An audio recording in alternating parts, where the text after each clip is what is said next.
क्यों कैसे हैं आप लोग? स्वस्थ हैं, मस्त हैं, तंदुरुस्त हैं? मैं इसके सर आप लोग का ज्ञानवी पाठशाला में स्वागत करता हूं।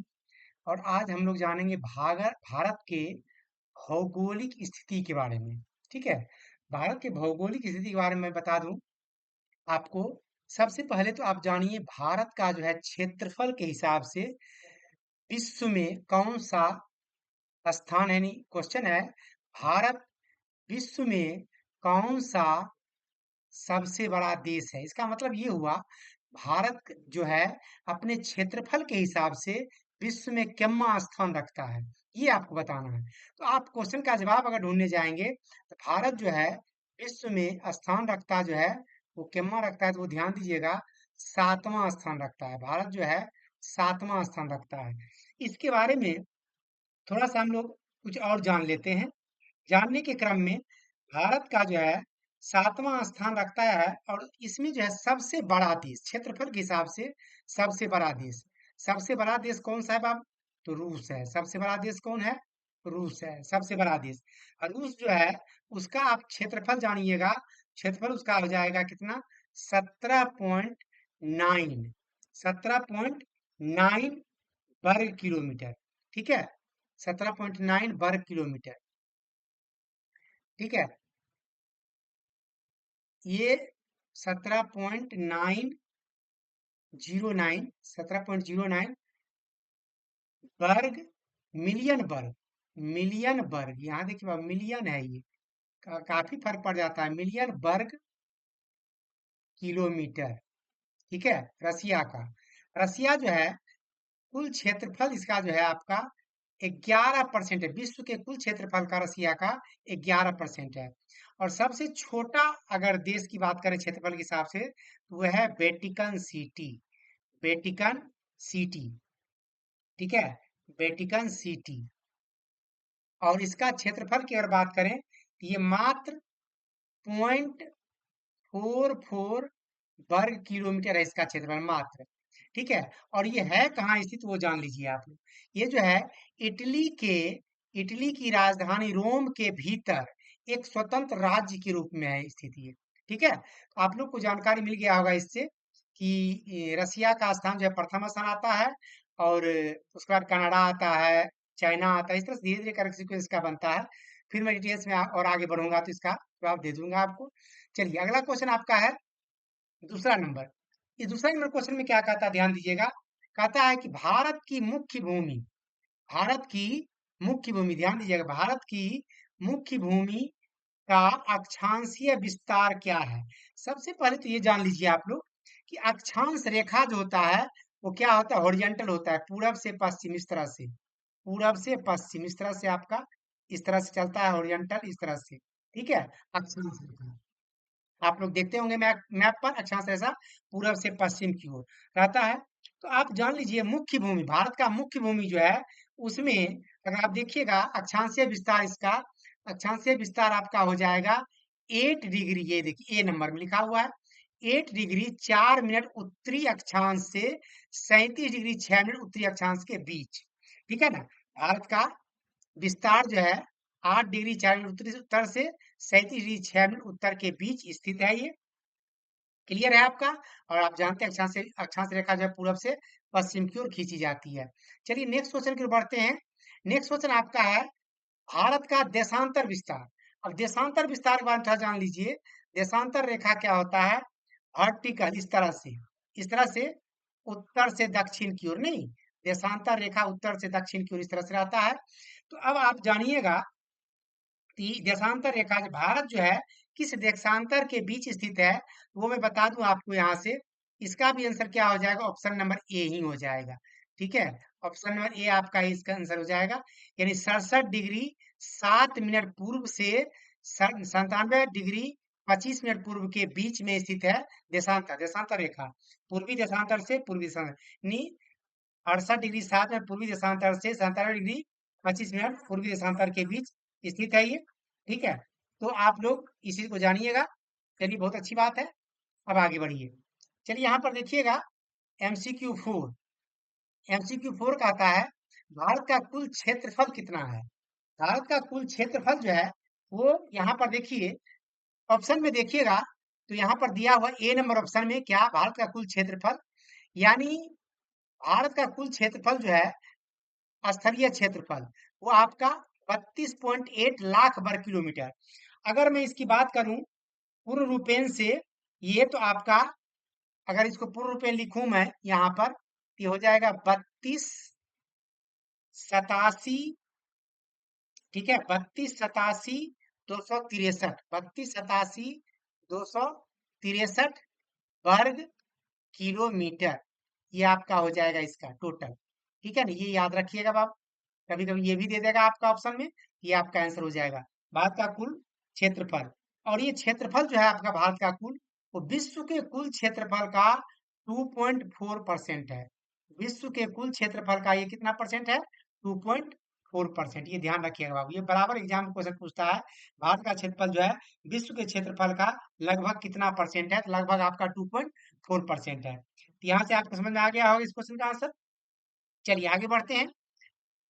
अगला 5वां नंबर क्वेश्चन दिया हुआ है कि भारत की स्थलीय सीमा।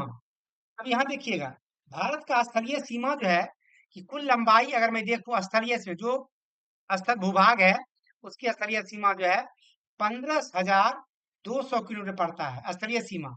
अब स्थलीय सीमा से लगने वाला देश का नाम भी थोड़ा जान लीजिए। अब स्थलीय सीमा से लगने वाला देश में आप जानिएगा, यहाँ पर देखिए उत्तर पश्चिम में, किधर में, उत्तर पश्चिम में कौन सा देश लगता है, तो पाकिस्तान है, ठीक है, पाकिस्तान है। उसके बाद अफगानिस्तान है, अफगानिस्तान, ठीक है, अफगानिस्तान पड़ता है उत्तर पश्चिम में। उसके बाद आप जानिएगा, अगर उत्तर पूर्व में, उत्तर में कहिए, उत्तर में, ठीक है, उत्तर पश्चिम हो गया, ये उत्तर में, उत्तर में आपका हो जाएगा क्या, चीन और नेपाल। ये तो आप लोग फेमस है, जानते ही होंगे दोनों चीज को सारे बच्चे। नेपाल जो है ये उत्तर में पड़ता है। और पूर्व में, यानी पूरब की बात कर लें तो पूरब में पड़ता है म्यांमार, म्यांमार पड़ता है।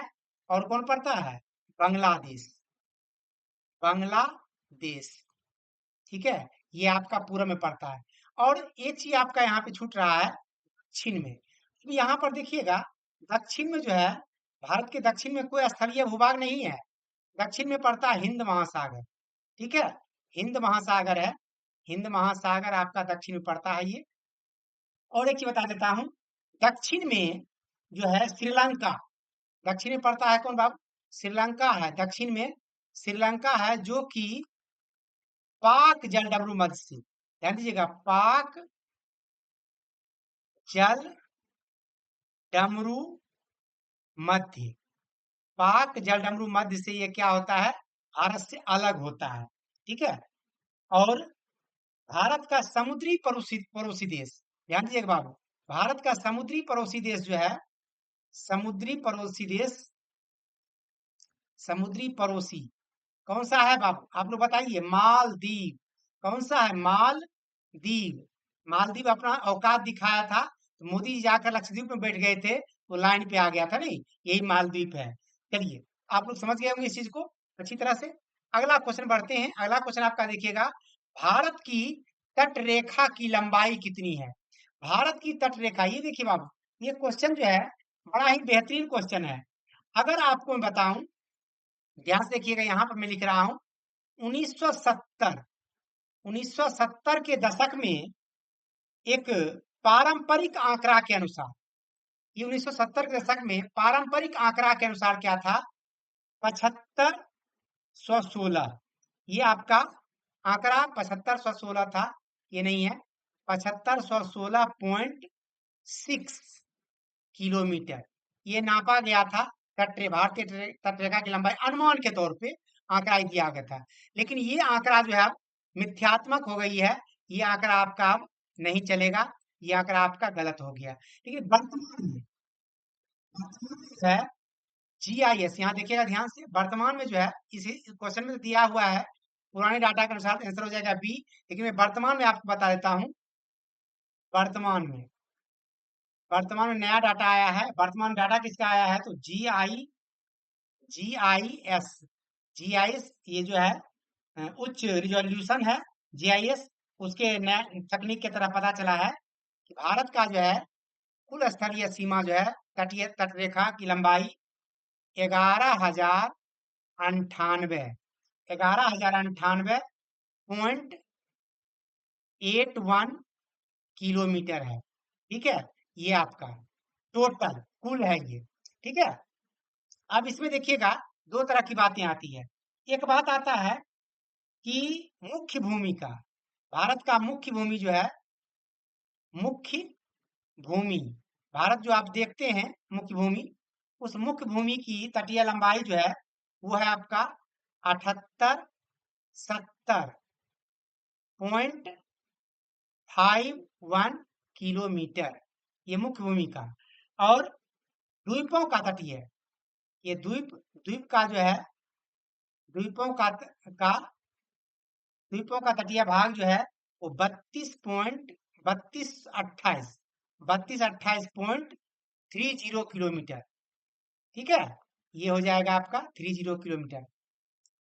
तो आप लोग जान लीजिए, वर्तमान में जब भी क्वेश्चन देगा, ओल्ड डाटा पे क्वेश्चन देगा तो आप लोग मार दीजिएगा 7516, ये ठीक है। क्योंकि वर्तमान में नया रिसर्च आया है, ये आपको 11,098.81 किलोमीटर इसका वर्तमान में GIS के द्वारा निकाला गया है।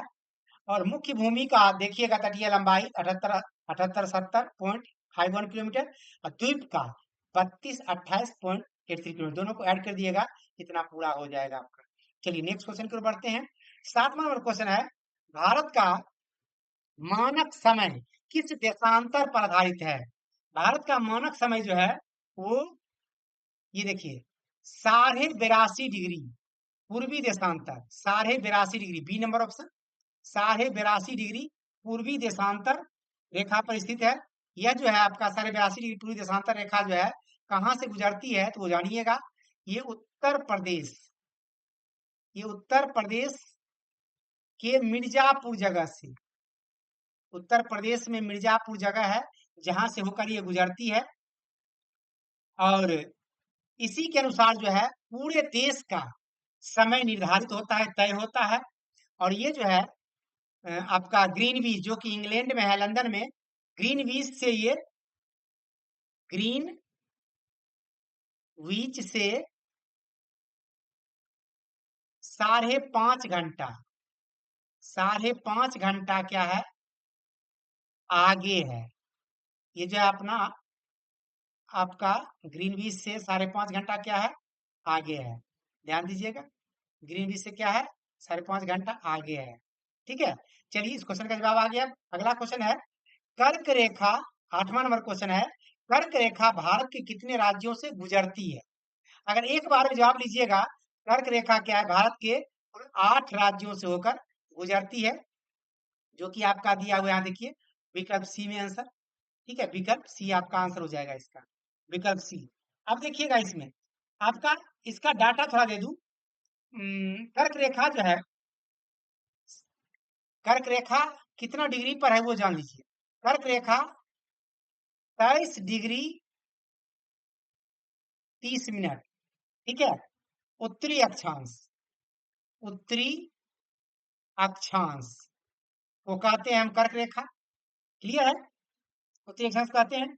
और ये भारत के बिल्कुल बीचों बीच से गुजरता है, लगभग बिल्कुल बीचों बीच से होकर गुजरती है। और 8 राज्य से होकर गुजरती है। 8 राज्यों में आपका नाम ले लीजिए, 8 राज्य का ध्यान से देखिएगा। तो पहला राज्य है आपका गुजरात, पहला राज्य है आपका गुजरात। उसके बाद आ जाता है आपका राजस्थान,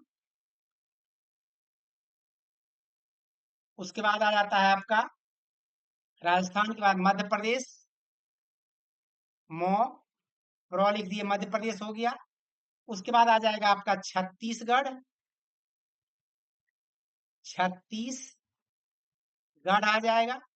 उसके बाद आ जाएगा आपका झारखंड, ध्यान दीजिएगा यहाँ पे। उसके बाद आ जाएगा आपका झारखंड, झारखंड हो जाएगा। उसके बाद आ जाएगा आपका पश्चिम बंगाल, प बंगाल हो गया, पश्चिम बंगाल। उसके बाद हो जाएगा आपका त्रिपुरा, त्रिपुरा। और उसके बाद आ जाएगा आपका मिजोरम, मिजोरम। ये कुल 8 राज्यों से होकर गुजरती है। अगर इसका मैं शॉर्ट ट्रिक लिख दूं, यहाँ पर ध्यान दीजिएगा, इसका शॉर्ट ट्रिक हो जाएगा गु राम छजा पत्रिमी। ये आपका शॉर्ट ट्रिक हो जाएगा गु राम छजा पत्रिमी। ये आपका कर्क रेखा से होकर गुजरने वाले कर्क रेखा जिन जिन राज्यों से गुजरता है उसका नाम के लिए हो गया। ठीक। चलिए 9 नंबर क्वेश्चन है, भारत का दक्षिणतम बिंदु। भारत का दक्षिणतम बिंदु जो है वो इंदिरा पॉइंट के नाम से जाना जाता है बाबू। भारत का दक्षिणतम बिंदु जो है इंदिरा पॉइंट के नाम से जाना जाता है। और ये है कहाँ, तो आप जान लीजिए, इंदिरा पॉइंट है आपका अंडमान निकोबार, अंडमान निकोबार। ठीक है, अंडमान निकोबार द्वीप समूह है। इसमें पड़ता है कि ग्रेट ग्रेट ग्रेट निकोबार द्वीप। ठीक है ना, ग्रेट निकोबार द्वीप में ही आपका इंदिरा पॉइंट स्थित है। और समझ गए होंगे। और ये जो है आपका इंदिरा पॉइंट जो है आपको अब समझ में आ गया होगा इंदिरा पॉइंट के बारे में बात। और ये जो है आपका उत्तरी अक्षांश पे है। कितना डिग्री, तो आप जान लीजिएगा 6 डिग्री 45 मिनट, 6 डिग्री 45 मिनट उत्तरी अक्षांश पर स्थित है। क्लियर है, समझ में आ गया होगा। सबसे सबसे पहले जान लीजिए, इंदिरा पॉइंट जो है अंडमान और निकोबार द्वीप समूह के ग्रेट निकोबार द्वीप पर स्थित है। और ये 6 डिग्री 45 मिनट उत्तरी अक्षांश पर स्थित है। क्लियर है आपका। चलिए, भारत का उत्तरीतम बिंदु यानी उत्तर में सबसे उत्तर में स्थित जो बिंदु है वह आपका है इंदिरा कौल। देखिएगा यहाँ पर इंदिरा कौल आ गया। इंदिरा कौल जो है आपका ये उत्तरीतम मतलब उत्तर छोर पर जो स्थित है इंदिरा कौल, वो आपका लद्दाख में स्थित है। क्या है, लद्दाख में। क्लियर है, लद्दाख में है। और लद्दाख में कहां पर है तो वो जान लीजिएगा, ये सियाचिन ग्लेशियर, सियाचिन ग्लेशियर, ये जो है सियाचिन ग्लेशियर में स्थित है। सियाचिन ग्लेशियर के उत्तरी इंदिरा रेंज पर स्थित है। इंदिरा रेंज उत्तरी इंदिरा रेंज पर स्थित है। ठीक है, ये आपका समझ में आ गया होगा आपका। कहाँ पर है, फिर समझ लीजिए, इंदिरा कौल जो है लद्दाख में स्थित है। और ये सियाचिन ग्लेशियर के उत्तर में इंदिरा रेंज है, उसी पर ये स्थित है। चलिए आगे बढ़ते हैं। भारत का पूर्वोत्तम राज्य यानी सबसे पूर्व में स्थित राज्य जो है वो कौन सा है, ये जान लीजिए। भारत का पूर्व से पश्चिम लंबाई जो है वो पहले जान लीजिएगा। पूर्व से पश्चिम लंबाई, ये देखिएगा लंबाई जो है पूर्व से पश्चिम आपका है 29 29 33 किलोमीटर। ठीक है, 29 33 किलोमीटर आपका है। और यहाँ पर पिछला क्वेश्चन में बता दूं, ये उत्तर से दक्षिण की लंबाई जो है 32 14 किलोमीटर है। ठीक है, उत्तर से दक्षिण की लंबाई आपका 32 14 किलोमीटर, और पूर्व से पश्चिम की लंबाई 29 33 किलोमीटर। क्लियर है। अब ये पूर्वोत्तम राज्य है, राज्य कौन सा है वो जान लीजिएगा। आप लोग जानते होंगे सबसे पूर्व में स्थित है आपका अरुणाचल प्रदेश। ठीक है, कौन सा प्रदेश है, अरुणाचल प्रदेश। आंसर हो जाएगा आपका अरुणाचल प्रदेश। और अरुणाचल प्रदेश में एक जगह है, जगह का नाम है की बी थू, की बी थू जगह है। और ये किबुथु जगह है वहीं पर स्थित है। और ये जगह है कहाँ, अंजो जिला पड़ता है। ये अरुणाचल प्रदेश में अंजो जिला पड़ता है। अंजो जिला आपको जो है वो 97 डिग्री 25 मिनट पूर्वी देशांतर, ठीक है, पूर्वी देशांतर पर स्थित है ये।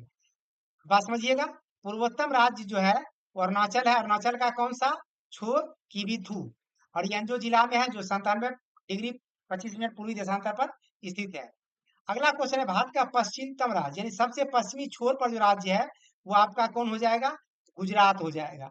अब गुजरात में एक जगह पड़ता है, जिसको बोलते हैं गुहार मोती, गुहार मोती, या फिर इसको कभी कभी गौहर मोती भी कहा जाता है, ठीक है ना।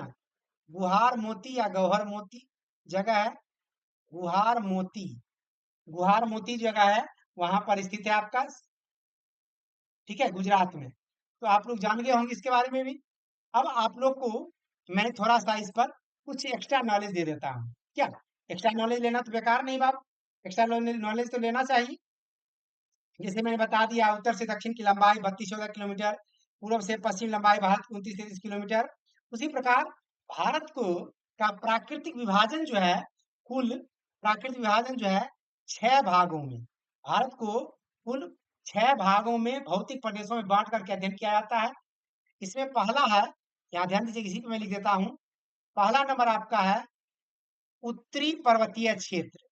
क्या है, उत्तरी पर्वतीय क्षेत्र, ठीक है, पहला उत्तरी पर्वतीय क्षेत्र, जो कि विशाल पर्वतमाला हिमालय का प्रदेश हिमालय पर्वत है आपका, उत्तर में जानते हैं आप लोग। और ये क्या करता है, ठंडी हवाओं से हमारी रक्षा करता है। एक नंबर आप लोग को जान गए, एक नंबर आपका हो गया ये। चलिए, दूसरा नंबर आपका हो जाएगा इस पे उत्तरी मैदान। क्या है, उत्तरी मैदान, ठीक है, उत्तरी मैदान। उत्तरी मैदान जो है गंगा, ब्रह्मपुत्र, सिंधु से बना, ये जो है विशाल मैदान है, विश्व का सबसे अधिक उपजाऊ वाला और घनी आबादी वाला भी क्षेत्र यही उत्तरी मैदान है आपका। और तीसरा नंबर पे बात करूं मैं, तीसरा नंबर की, तो प्रायद्वीपीय पठार है, प्राय प्रायद्वीपीय पठार, प्रायद्वीपीय पठार। अब देखिएगा, प्रायद्वीप में भारत का दक्षिणतम भाग, अधिकांश भाग जो है कठोर और स्थिर पठार है, जहां आपका कुछ पार्ट ले लीजिए अरावली का और सतपुरा पर्वत, पश्चिम का पार्ट ले लीजिए, और विंध्य पर्वत, ये सब क्या है, इसी में स्थित है। चलिए, प्रायद्वीपीय पठार में ही अब आ जाइए, 4 नंबर पे हम लोग काम करेंगे। चौथा भाग जो है थार मरुस्थल, थार मरुस्थल, ठीक है, थार मरुस्थल में बटा गया है। भारत के उत्तर पश्चिम में मुख्यतः गुजरात, ये सॉरी राजस्थान, मुख्यतः राजस्थान में शुष्क और रेतीली क्षेत्र है ये। 5 नंबर की अगर मैं बात करूं, 5 नंबर पे आपका आ जाएगा तटीय मैदान, ठीक है, कोस्टल जो तटीय मैदान, तटीय मैदान, ठीक है, तटीय मैदान यानी प्रायद्वीपीय पठार का क्षेत्र जो है दोनों ओर, पूर्वी और पश्चिमी दोनों क्षेत्र का जो होगा तटीय मैदान कहलाता है। और छठा नंबर आपका आ जाएगा, सबसे लास्ट नंबर, द्वीप समूह, द्वीप समूह, यानी इतने 6 भाग में। और द्वीप समूह जो है बंगाल की खाड़ी में अंडमान निकोबार और अरब सागर में लक्षद्वीप, ये आपका हो जाएगा द्वीप समूह। यानी आपको ये टोटल 6 भागों में बांट करके अध्ययन किया जाता है भौतिक स्थिति को। अब इसके बाद महासागरीय स्थिति के बारे में अगर जान ले, इसके महासागरीय स्थिति के बारे में जान ले, जहां भी पेज खाली होगा वहां बता समझा देता हूँ। महासागरीय स्थिति, यहाँ देखिएगा, महासागरीय स्थिति, महासागरीय स्थिति भारत की, तो यहाँ देखिएगा, भारत के दक्षिण पश्चिम में, दक्षिण पश्चिम में क्या है, अरब सागर, दक्षिण पश्चिम क्या है, अरब सागर है। और दक्षिण पूर्व में, दक्षिण पूर्व में आपका है बंगाल की खाड़ी, दक्षिण पूर्व में क्या है, बंगाल की खाड़ी है। और सुदूर दक्षिण में, सुदूर दक्षिण चले जाइए, सुदूर दक्षिण में आपका हिंद महासागर पड़ता है, हिंद महासागर पड़ता है। तो ये महासागरीय स्थिति के बारे में आप जान गए। यानी टोटल मिला करके भारतीय भौगोलिक स्थिति से रिलेटेड जो एग्जाम में सबसे ज्यादा क्वेश्चन पूछा जाता है, उन सारे क्वेश्चन का हम लोगों ने चर्चा किया इस वीडियो में। आप लोग उम्मीद करते हैं अच्छी तरह से समझ गए होंगे, और इस वीडियो को आप लोग अधिक से अधिक अपने मित्रों के बीच शेयर कीजिए, और आप भी फायदा उठाइए, आपके दोस्त यार मित्र भी फायदा उठाए। और क्यों डरें हम किसी मुसीबत से, जब हमारे पास एसके सर हैं। तो आप लोग इसी तरह से मेहनत करते रहिए। मिलते हैं अगले क्लास में। जय हिंद।